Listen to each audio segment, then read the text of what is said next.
Mobil listrik ini bebas ganjil genap yang pertama. Bebas pajak progresif. Kemudian pajak yang murah. Berapa bro? Hah? Di bawah 400.000. Beneran? Motor Beat kalah nih pajaknya mobil ini. Mau ngapain aja tinggal bilang. Halo Wuling. Halo. Saya kepanasan. Oke, menurunkan suhu 2 derajat.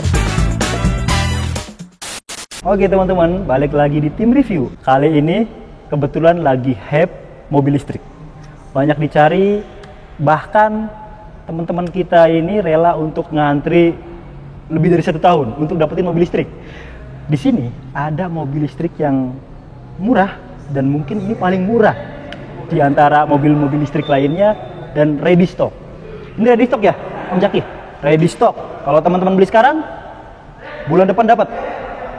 Nah, kali ini kita akan coba review. Sekarang kita coba review mobil listrik termurah ini. Kita akan ulas eksterior, interior, lalu fitur-fitur apa yang dimiliki mobil mungil yang murah ini. Mobilnya murah, apakah fiturnya murah, murahan atau tidak? Kuncinya seperti ini teman-teman. Beda dengan kakaknya yang long range, kebetulan ini short, yang pendeknya ya, standar range, bukan short range, tapi standar range. Kuncinya seperti ini.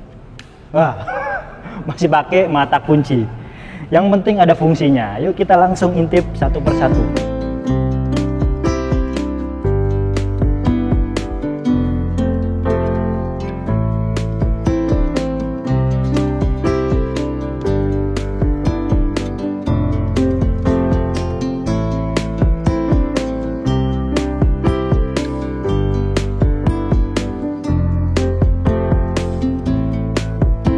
Perbedaan dengan kakaknya. Dari tampilan depan mungkin mirip, tampilan eksterior, interior mirip. Perbedaannya hanya ada di beberapa ini ya, kayak headlampnya dia masih ada bohlamnya, ada lampunya. Dan ciri khas dari mobil listrik memang dia tidak memiliki grill yang besar. Artinya ini tertutup. Jika dilihat secara menyeluruh, tampilan luar Air EV memang terkesan futuristik serta modern meskipun harganya terbilang murah dibandingkan mobil-mobil listrik lain di Indonesia. Lampu sein yang disematkan di spion samping Air EV juga sudah mengandalkan LED. Pada varian bawah mobil ini, lampu depan dan belakangnya memakai bohlam halogen, sedangkan varian atasnya sudah menggunakan LED. Meski masih halogen, lampunya dapat mengeluarkan pencahayaan yang terang saat mobil dibawa berkendara di malam hari. Tak ketinggalan disematkan pula logo khas Wuling di bagian depan yang berwarna perak dan akan menyala saat Air EV dalam keadaan aktif. Lalu di sini kalau di tipe long range yang harganya 295 itu sudah ada lampu LED memanjang dari ujung sana sampai ujung sini. Sedangkan di standar range sendiri ini belum ada. Jadi ini hanya chrome biasa. Secara tampilan sangat mirip. Kemudian di bagian depan ini ada tempat untuk charge baterai listriknya. Perlu teman-teman ketahui untuk yang standar range ini range-nya 200 km ya. 200 km. 200 km kalau untuk dalam kota cukup sebenarnya. Dan harganya juga murah. Hanya 238 juta teman-teman bisa miliki mobil mungil. Dan jangan salah, ini listrik full elektrik. Semua varian Air EV dilengkapi dengan baterai lithium ferrophosphate, namun kapasitasnya berbeda satu sama lain. Untuk varian standar range, kapasitas baterainya sebesar 17,3 kWh, sedangkan yang long range 26,7 kWh. Adanya perbedaan ini membuat jarak tempuh masing-masing varian Air EV berbeda. Apabila varian standar range punya jarak tempuh 200 km, long range mencatat jarak tempuh hingga 300 km. Selain itu, daya baterai Air EV disalurkan ke motor listrik dengan daya maksimal 30 kW atau 40 HP. Pihak Wuling mengklaim bahwa mobil listriknya ini dibuat dengan konsep easy home charging, yang berarti pengecasannya bisa dilakukan dengan dicolok ke listrik rumah. Mengenai waktu pengecasan baterai Air EV membutuhkan waktu sekitar 8-11 jam dengan daya 2 kW atau 2 kW untuk mengisi dari 20-100%. 2 kW ini dengan daya rumahan minimal 2200 watt. Perlu diketahui, baterai Air EV lolos dari 16 model tes. Model tesnya seperti rotasi berulang, kebakaran, direndam air, hingga getaran di frekuensi tertentu. Baterainya juga dites jatuh dari ketinggian 1 meter, percepatan sampai 28 gram, serta terguling seperti mobil yang terguling-guling. Hasil dari tes ini yaitu komponen baterai Air EV tetap bisa bekerja normal. Tak hanya itu saja, baterai tersebut juga dilakukan pengetesan dengan pembakaran dan suhu tinggi. Hasilnya baterai ini tidak meledak. Saat direndam ke dalam air pun, baterai Air EV juga tidak mengalami kebocoran, sehingga diberikan sertifikat IP67. Dengan demikian, wuling Air EV aman dibawa berkendara di jalanan yang banjir. Kalau teman-teman merasa susah ke depannya untuk cari pengisian baterai, di sini sudah utamanya ya di wilayah Jabodetabek itu udah banyak banget. Kita bisa tahu di SPBU bahkan ada tempat charge baterai sendiri. Ada logo-logo yang green warna hijau-hijau, nah itu biasanya ada tuh di situ tempat pengisian baterai, dan di hotel-hotel biasanya udah banyak. Nah, lalu kita langsung ke bagian sebelah kanan nih teman-teman. Untuk tampilan kanan kirinya mirip dengan yang long range. Dia punya dimensi yang cukup mungil. Nah, dia punya wheelbase 2010 mm, artinya cuma 2 meter lebih dikit. Lalu dia punya panjang 2974 mm, artinya hampir 3 meter kurang. Lebar 1500 dan tinggi 1631 mm. Artinya cuman lebar 1,5 meter dan tingginya 1,5 meter lebih dikit. Jadi cukup enak dibawa di perkotaan, macet-macetan, untuk selap-selip asik banget ini mobil. Oke, untuk bannya juga sama, dimensinya dia kayak ban apa ini ya? Dulu kalau di kampung ada ban gerobak dorong, nah segini lah. Bajai lah. Kalau di sini mungkin bajai. Dia punya ring 12. Persis kayak motor nih. 145/70 ring 12. Bagian belakang remnya masih tromol ya, sebutannya tromol lah kalau populernya. Oke. Depan disc brake udah cakram itu, karena kita sering lihat juga mobil ini mondar-mandir atau sering lewat di jalan tol, dan kecepatannya cukup lumayan loh, ngacir ini mobil. Siap. Lalu kita bagian belakang. Untuk bagian belakang, karena dia memang tipe yang standar range, makanya lampu-lampunya pun masih halogen biasa atau bohlam. Kita sering sebut secara umumnya masih pakai lampu bohlam, ada lampunya tuh. Ini hanya reflektor biasa. Kalau di long range dia sudah pakai LED. Jadi kalau teman-teman nyalain, ini kelihatan gitu, manjang, cakep. Siap. Dia juga udah ada kamera mundurnya ternyata. Nggak kalah loh dengan mobil-mobil modern. Nah, kalau teman-teman bertanya bagasinya seberapa luas sih, ini dia bagasi di mobil Wuling Air EV. Kurang lebih antara long range dan standar range sama ya. Dia nggak bisa nyimpen orang. Koper-koper kecil cukup lah, koper kecil atau tas, lalu dilipat bisa. Terus ada tempat atau colokan charger untuk ngecas dimanapun bisa, karena dia hanya butuh watt 2200 untuk rumah bisa loh untuk ngecas mobil ini. Siap, kita coba langsung yuk ngelihat interiornya.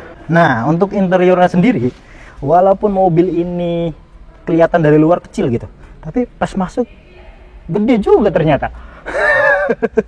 Ini kayak sama kah kayak mobil-mobil kita yang wheelbase-nya yang panjangnya lebih panjang dari mobil ini. Untuk posisi mengemudinya pun kurang lebih mirip, cuman bedanya rada lebih kecil aja joknya gitu. Dia sudah dilengkapi dengan Wuling Indonesian Command ada di sini. Lalu AC-nya juga sudah belum digital ya, cuman sudah oke lah. Kita coba nyalain aja langsung biar tahu. Sama seperti Almas RS dan Cortez terbaru, Air EV juga sudah disematkan fitur canggih berupa Wuling Indonesia Command, guna memberikan kemudahan bagi pengguna untuk mengoperasikan fitur-fitur di mobilnya seperti radio, musik, dan sebagainya dengan perintah suara dalam bahasa Indonesia. Ada pula IOV, Internet of Vehicle, pada REV yang membuat pengguna dapat membuka dan menutup jendela, mendinginkan kabin, mengunci pintu, hingga mengetahui posisi mobilnya lewat aplikasi MyWuling di smartphone. Pengguna juga dapat mengetahui informasi mengenai mobilnya ini lewat fitur tersebut. Walaupun ini mobil mungil ya, dari luar kelihatannya kecil banget mobil, ternyata kabinnya cukup luas. Untuk mobil sekecil ini, dimensi kabinnya luas, dan yang terpenting adalah posisi mengemudinya. Ini tinggi saya kurang lebih samalah sama teman-teman semua tingginya. Nah, ini masih ada space di bagian atas, masih banyak banget space-nya. Lalu untuk mengemudinya juga bisa maju sampai segini, dan mundur juga bisa banget tuh, mentok segini lah. Ini udah terlalu mundur kalau untuk saya, seginilah kurang lebih. Oke. Yang unik lagi di mobil ini, transmisinya bukan pakai tuas, tapi diputer-puter. Cuman kuncinya kita belum nemu nih, jadi janganlah diputer-puter. Nanti dia nyala sendiri, bahaya. Oke, jadi unik ya. Beda dengan yang lain gitu. Keren banget. Terus untuk fitur keamanannya sudah dilengkapi dual SRS airbag di bagian sini. Penumpang depan sebelah kiri dan driver ada airbagnya. REV turut dibekali dengan berbagai fitur keselamatan mumpuni, antara lain ABS, EBS, ESC, serta 2 buah airbag di depan. Kemudian lampunya juga sudah leveling. Terus, nah ini yang gak kalah penting juga untuk mungkin pengendara khususnya di Indonesia itu kan banyak kemacetan, lalu lintas juga padat banget, pasti ada sesuatu lah, kejadian apapun gitu. Dia sudah bisa merekam dashcam ya, udah ada dashcamnya. Jadi teman-teman cukup colokin USB di sini. Nah, ini ada colokan USB-nya nih. Colokin USB, dia sudah bisa ngerekam tergantung kapasitas USB-nya. Semakin besar kapasitas, pastinya kan semakin besar kapasitas, pastinya kan semakin lama tuh perekamannya. Siap, mungkin itu aja teman-teman. Untuk bagian belakang, ada tes review. Nah, teman-teman bisa lihat sendiri. Tolong Om Jaki, coba masuk bagaimana kapasitas kursi bagian belakangnya. Oke. Nah, ditekuk langsung. Kita coba gimana, bro? Naik, majekin. Nah, ini udah posisi lepas Om Jaki itunya. Siap. Ini udah posisi paling mundur ininya ya. Paling mundur. Dia pasti punya space kaki yang lumayan loh. Berapa jari? 5 jari ya. Oke.